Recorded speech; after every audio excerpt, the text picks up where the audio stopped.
Good afternoon, everybody. My name is Rebecca Funk. I am the Citizen Science Program Support Specialist with NOAA. We're very excited to be bringing a new opportunity together this year. We are currently working on scheduling and hosting a series of citizen and participatory science webinars throughout the year. Each month, we're going to be focusing on a different topic of interest to help support our community science members based off of feedback we've gotten from surveys, as well as questions that we regularly get in our office. So keep your eyes peeled. We're going to have more events coming every month throughout the rest of the year. We're very excited to kick off this series today with Liz McQuain. Liz serves as a Participatory Science Federal Liaison for the National Sea Grant Network. She is currently partnered with the EPA, NOAA, and USGS to help us with this initiative. She is based out of Baton Rouge, Louisiana, with Louisiana Sea Grant. Liz has obtained her master's in environmental studies from the College of Charleston and a bachelor's in marine biology from the University of North Carolina, Wilmington. During her time in South Carolina, Liz also worked with South Carolina Sea Grant as the Extension Graduate Assistant, assisting program specialists along all 8 coastal counties. Today, Liz is going to be telling us a little bit about her work and initiative as a federal liaison, and we're very excited to see what's going to happen. All right, I'm going to hand it over to you. Thanks so much, Rebecca. Hello, everyone. Thank you for attending. Thank you for being here and listening to me and for your interest in citizen community participatory science. I'm going to go ahead and I'm going to share my screen. Hopefully the inception of screens went away and you're seeing my PowerPoint. And once again, thank you for being here. My name is Liz McQuain. I use she, her pronouns, and I am at Louisiana Sea Grant based in Baton Rouge, Louisiana on LSU's campus. And I am the Participatory Science Federal Liaison for the National Sea Grant Network. And this is a part of the Federal Partnership Program with the National Sea Grant Office. And there are about 9 of us liaisons, and we all have different topic areas and geographic scopes.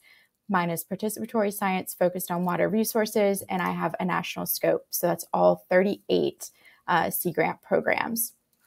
And so today I will be talking with you guys about this position, this projects that we're doing, what we're hoping we'll achieve, what I have already achieved, and hopefully get some of you guys that might not work in participatory science excited about the topic. So a little bit of background. I'm going to do a very high-level overview just because I don't know what everyone's familiarity is.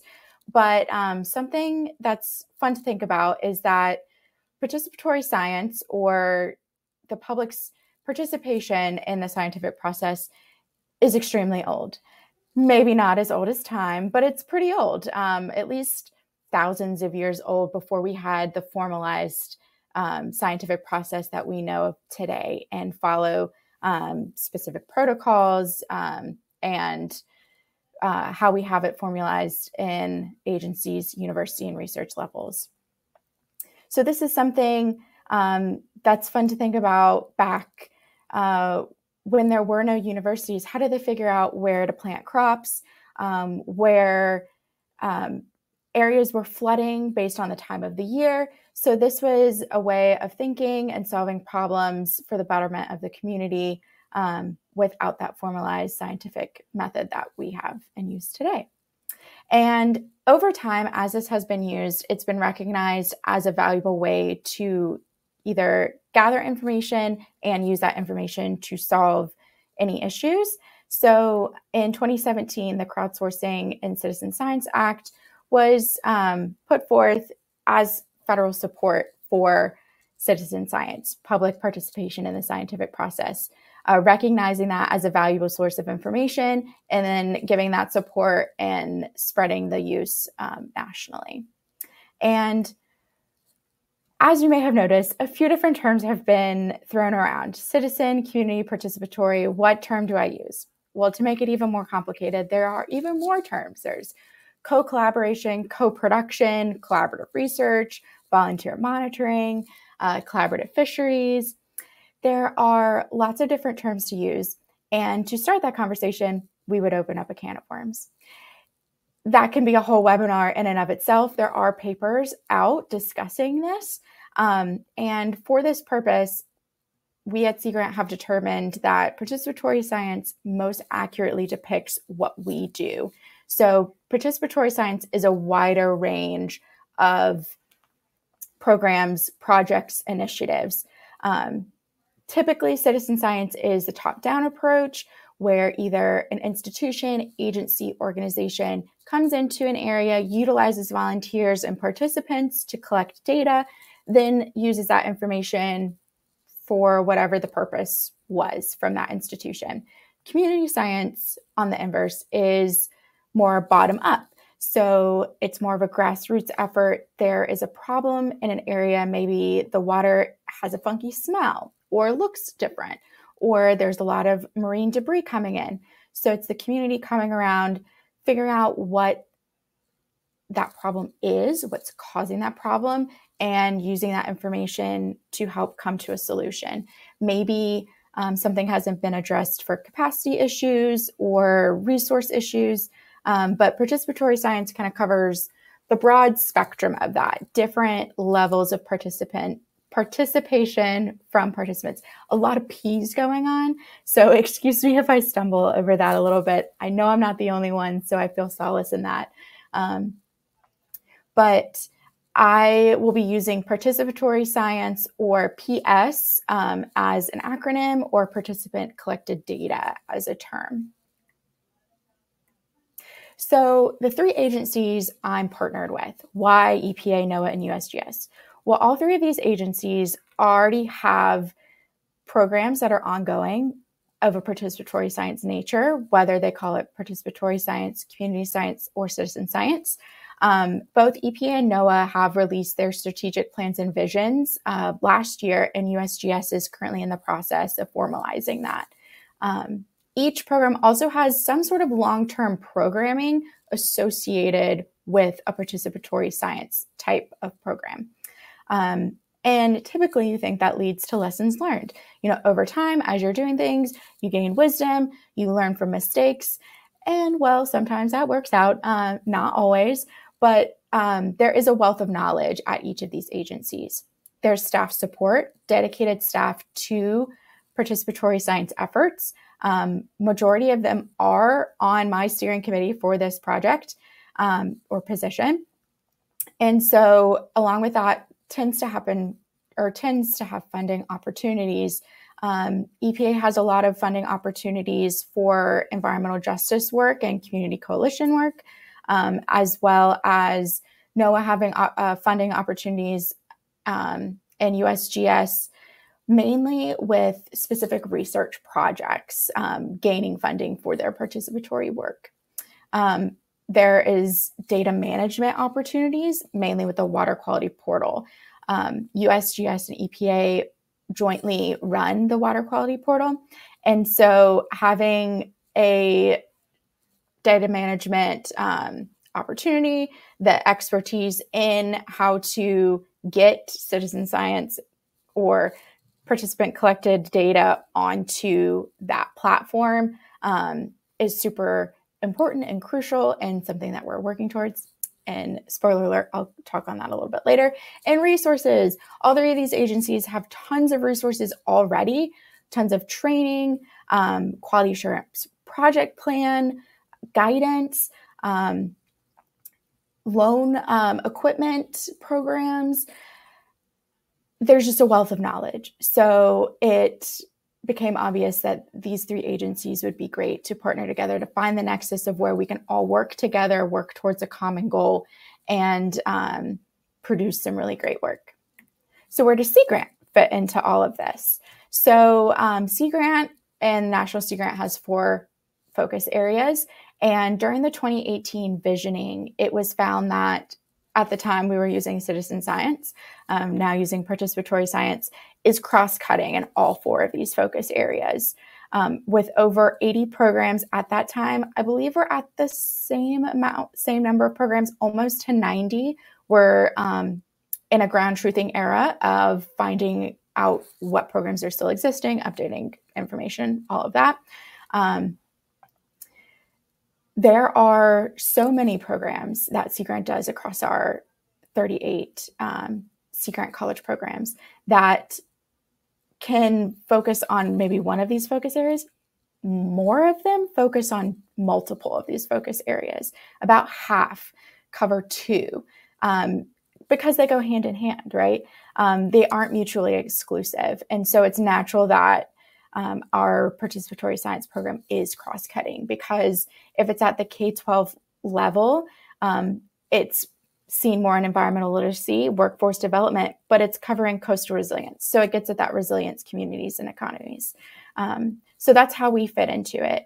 And as well, we provide great information because we're place-based, typically seen as the connection between the communities, the university, and the federal level. Sea Grant programs are typically half state, half federally funded. So we have that connection. Most extension agents are in their communities, in their counties or parishes. And so we're able to interact with the community, see what the priorities are, connect with the federal resources. So we're able to provide important information to the federal agencies that I'm partnered with of what's needed more on the community and the ground level. So what are the goals of this partnership? I'm going to talk, there are 3 goals. They are not in any particular order. It's just for ease of communication of them. And then I'll talk a little bit about why they're important. So goal number 1 is to enhance diversity of participation so participatory science better represents communities. And this is more focused on underrepresented, underserved, under-resourced communities that could really benefit from the merging of the top-down and the bottom-up approaches. So solution-based participatory science programs. And that can increase STEM literacy, connection with the surrounding environment, and community building. It's a way to bring people together for a common cause, which is a community that they live in, while introducing scientific methods, being involved in decision-making, and being a part of the process of deciding what the solutions are for your community, which is so empowering and really brings ownership to where you live and pride. And if it's done and involved with the K-12 level at the education initiatives, then that can really inspire some folks to go maybe into a field that they didn't think was an option or didn't know existed. So that's exciting to think about. Goal number 2, assessing the agency assets, recommending any standardized or best practices, provide training, and establish a way towards a data commons. So this is to reduce duplicative efforts. So a lot of the times, programs will get started, and just as an example, they may be doing a marine debris program. And there's already so many apps, best practices, quality assurance project plans for marine debris programs, but maybe they want to have their own app because it's just a little bit different. And so finding what works best and what can be built upon and specialized and made specific for maybe a state, maybe within the state, there's a couple different coastlines and there's not a one fits all, but what is that base level? What can we standardize? And then each program can build off of so that we can have large scale comparisons. So luckily, some national programs, there isn't duplicative efforts. So they are able to have these nationwide comparisons if that's applicable to what they're doing. But when there's so many people doing just a little bit different, that makes it harder. So this is an opportunity to get to a point where we can pull information together and so that we can have some really cool, I'm a little bit of a map nerd, so we can really have cool maps, thematic maps, telling a story. Storytelling is so effective with participatory science. And goal 3 is working more towards data acceptance and extending the use of participatory science data.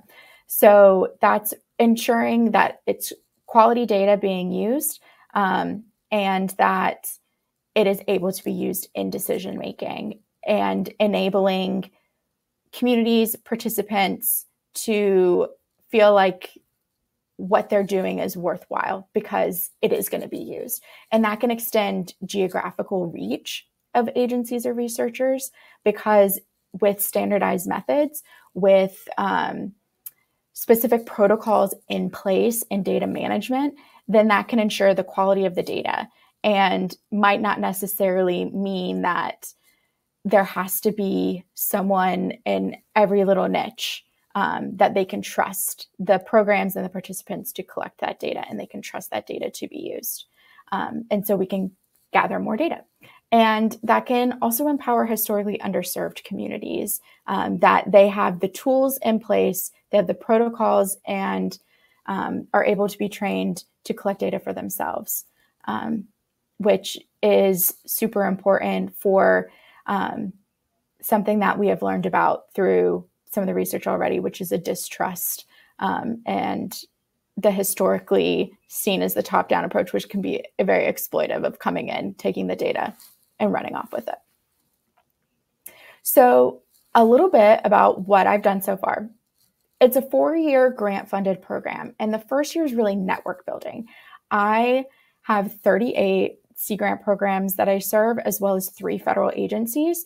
So that's a lot of people to meet, a lot of faces to meet over Zoom, and luckily in person, a lot of introductions over email. And so really getting the lay of the land. Who are the players? Who do I need to talk to? And building those connections. So if someone contacts me and says, I really want to measure phytoplankton. I don't really know who to talk to. I can be like, hey, I know a guy at NOAA who runs the phytoplankton monitoring network. I can put you in touch with him, I can reach out to him and see if there's anyone regionally that I can put you in touch with. So I can be that liaison for people looking for answers, but I can also be someone that's tuned into all these networks, finding out what's going on, and I can share that information out broadly as well. I've done multiple presentations and posters, both on this position and on participatory science at Sea Grant. So focusing more on what we're doing at the Sea Grant level, but I've also presented on this position and the importance of the goals that we have set out. And I've also presented on the diversifying participation survey summary that I'll talk about in a little bit.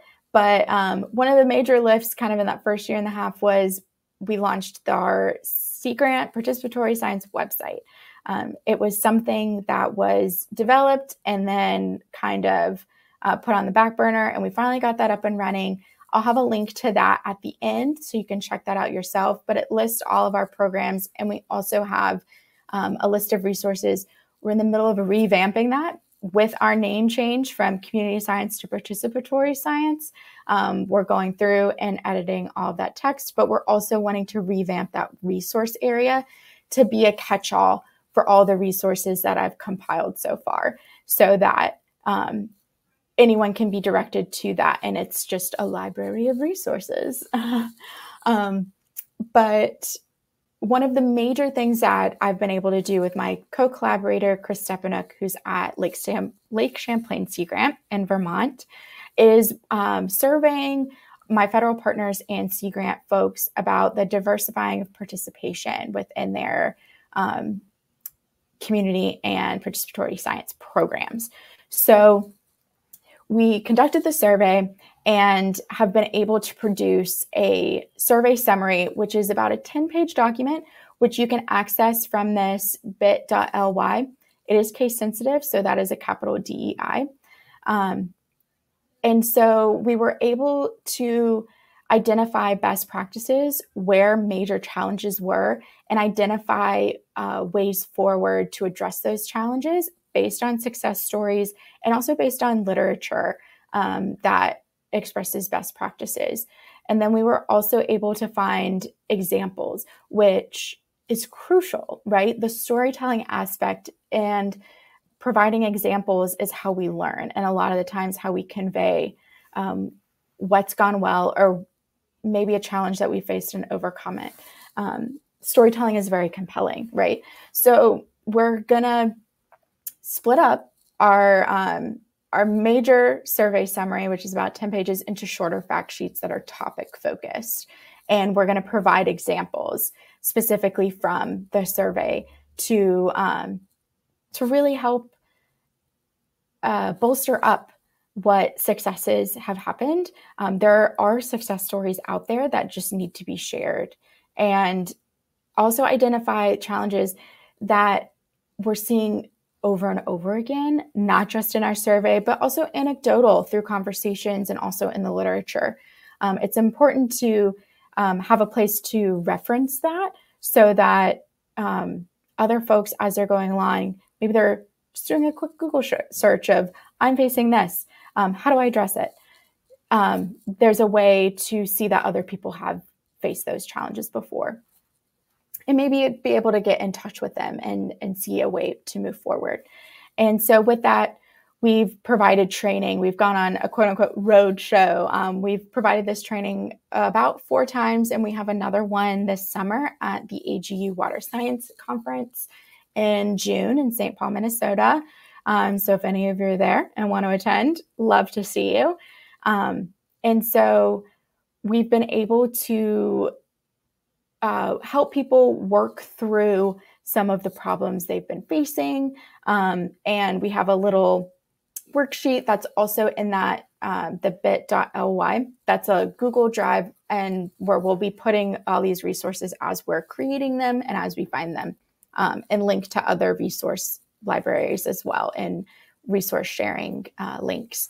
But it's been a great process of having people think through what they're wanting to do to diversify participation, the players involved, and what challenges they either have seen or anticipate seeing. So you can think of those questions beforehand, and you can think through the time that it's going to take, because it's not something that happens overnight. There are also some great insights in there. So happy to answer questions on that later. Don't want to spend too much time on that. But something else that I think is really great that's come out of this is an informal network of accountability. So we found that there's a lot of people doing this work of diversifying participation, or wanting to get involved in diversifying participation, but don't necessarily know where to start, may not be as far along as they wish in their education of what that means. So we've started this informal network of folks that have attended those trainings. We meet every other month, and we're able to discuss what's going on. After each meeting, the goal is to have something, a short to-do or action item that is to reach their long-term goal of diversifying participation. So they have about 2 months to address it. And so in that meeting, we can talk freely about any challenges faced. It's a way to share experience and knowledge, because we have folks in a variety of places in their career, also topic area and geographic reach as well. So it's just a chance to meet and talk and hold yourself accountable for actually putting forth the effort and doing that action item. You have to come back and report on what you've done. So that's something that's really cool. It's like a support system, accountability, very informal, very casual. But that's something that's great that's come out of this. So looking forward, about halfway through this position, what's it going to look like moving forward? It's a word that all of us know well, and we always need more of: data. We're really going to focus on the data aspect of this project. In the beginning, we've worked on the diversity, equity, inclusion, justice, and accessibility side of it, really doing that, having our focus on that while we have the initiative. And so we're going to continue that throughout the rest of this program, but we're going to move more towards that data quality and data management side of what are some standardized practices, what's that baseline that we can create, people can build off of moving forward, what's needed for participant collected data to be included in the water quality portal, what kind of metadata is needed, what's an API? Because, I hear it all the time, and someone has told me, I don't really know, but I know that's how computer programs talk to each other, answering those types of questions. And also we actually, my steering committee and I just met a couple weeks ago, and we're thinking through a flow chart of, so you want to get started in participatory science. How do I do that? Clicking through and then having abundance of resources that are available at the end. Or I'm a practitioner, but I'm looking to better my data management. Clicking through, answer these questions, here are the list of resources. So we already have multiple spreadsheets just littered with resources, if you will, but really coalescing those, labeling them, categorizing them, and figuring out how they fit together for different stages and maybe different questions. It's a big undertaking, but I think it's something that we're all really excited about, and the usability of that in the future, I think, is really great. And so things like the quality assurance and quality control guidelines from the EPA, a lot of best practices from NOAA programs, like long-running programs like COCO-ROS and the Phytoplankton Monitoring Network and the Hudson Eel Monitoring Network. A lot of great stories to tell and resources to be used from those programs that are successes and lessons learned. And then from USGS, a lot of working with Indigenous populations like the Indigenous Observation Network, also in Grand Canyon, working with K-12 on river cruises, and then also having that gold standard of data that USGS has. Whenever we think of great data, we think of USGS. And so what they've been able to do throughout their tenure of producing great data, how do we apply that to participatory science, and what needs to be done if the purpose of that data is to be used in decision making. That's not always the case. So I've been mainly speaking on those types of programs. But, most of us are scientists or scientifically trained. So we always think of why this? Why now? And so I kind of want to leave that as an open-ended thought for y'all and for anyone that will be watching this in the future. And it's something that I always am reminding myself of. Why are we doing this? And it's because there's so much that can be done, so many people that can be brought into this wonderful world of water resources, because we are surrounded by water. And I can go on a passionate rant of, I love water. Clearly, this is what I'm working in. But I always like to end with the why. We always want to think of the why are we doing this? And it's protecting our water resources. It's educating our youth. It's engaging our neighbors, and it's building together a community that is going to work towards not only saving our water resources, but maintaining them and learning about them and living with them. So thank you again for listening to my spiel. Hopefully I didn't stumble over participatory too much. I really have been working on it. I should have done some vocal exercises before. But if you are in the Gulf region and you want to see me in person, I'm at the Sea Grant building on LSU's campus in Baton Rouge, Louisiana. I have my email up here. Feel free to contact me with any questions or connect through email. Happy to talk always. And I have the link here, the bit.ly for our Sea Grant Participatory Science website. As we're doing these updates, we'll be sending out as we're updating them, and we'll be able to highlight in April Citizen Science Month some really cool projects and cool programs that we do at Sea Grant, as well as great resources from my 3 partner agencies. And I want to thank Rebecca for inviting me to do this and allowing me to kick this off. I hope I did it justice to getting everyone's interest piqued in participatory science. And thank you, Shannon and Katie, for your logistics support and everything that you guys have been doing on the back end. Running a webinar is no joke. But yeah, that's it for me. So I hope there's some questions. Thank you so much.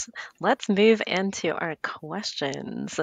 Um, so let's get everyone on the screen. We'll add all ourselves to the screen, and I'll take off that lovely. Oop, there we go. Okay, so I don't see any questions yet coming in, but if you have a question, the question panel should be right underneath or next to your chat panel. But because there aren't questions yet, I'm going to turn to Rebecca, and she's going to let you know that there is another one in this Citizen Science series coming up. Absolutely. Thank you. First of all, thank you so much, Liz. That was super informative. I'm really excited to see the things coming out of your collaboration with these different agencies. So thank you.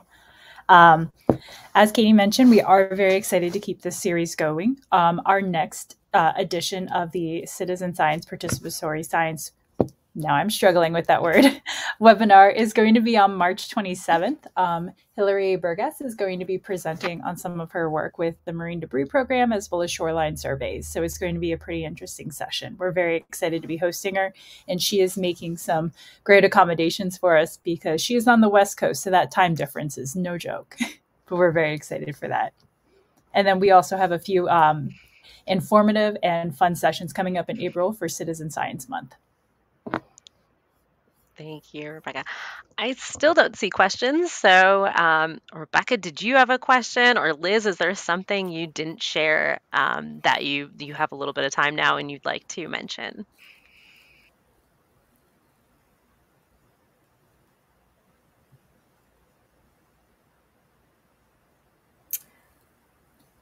I'm not sure. I have a question. Yeah, I could ask. While my brain's stopped like going through the autopilot. Yeah. So since you are in a unique situation where you get to collaborate with so many different agencies, I was wondering if there's any projects or examples in particular that from the different agencies or programs that have really sparked your interest in participatory science. Yeah. So one that I think is amazing in what they do, and when I got to speak to the program manager, I was honestly asking him a ton of questions. It's Steve Morton with the NOAA Phytoplankton Monitoring Network. They were able to have standardized practices and expand nationally.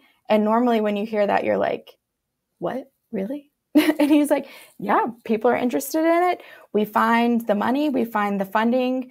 If we can't do it, we help them find the funding to help that they can apply for to get the equipment. And we have our set protocol. We train them, we check in.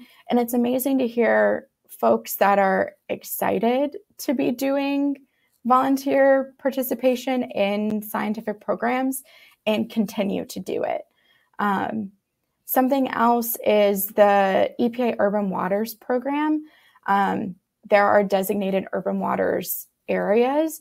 And I think, to me, having lived in a few cities, I've lived on the coast for the past 8 years. This is the furthest I've lived from the coast, which Louisiana is like, southern Louisiana is like, it's practically all coast. But like, I'm closest to a river, not really the beach. And that almost lack of access to the beach, I never understood. I guess I did understand it, but it's not until you live it of, oh, yes, I'm so far. Of course, people aren't worried about like beach erosion if you're living like 2 hours inland or, you know, whatever it may be.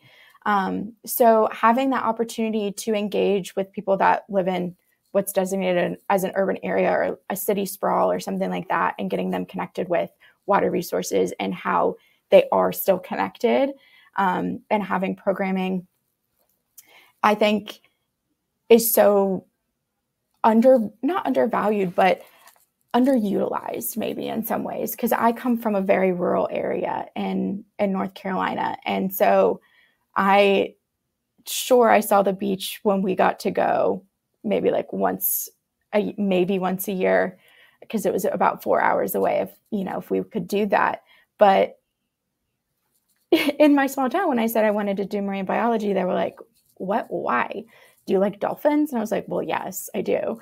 But, that's just not something that you're thinking of your connectivity with water when you're that far inland. And you're not very close we weren't very close to rivers or lakes, and that's not something that we did growing up. So I think that's a really great program of connecting people with water resources and how, through the ground, everything is connected.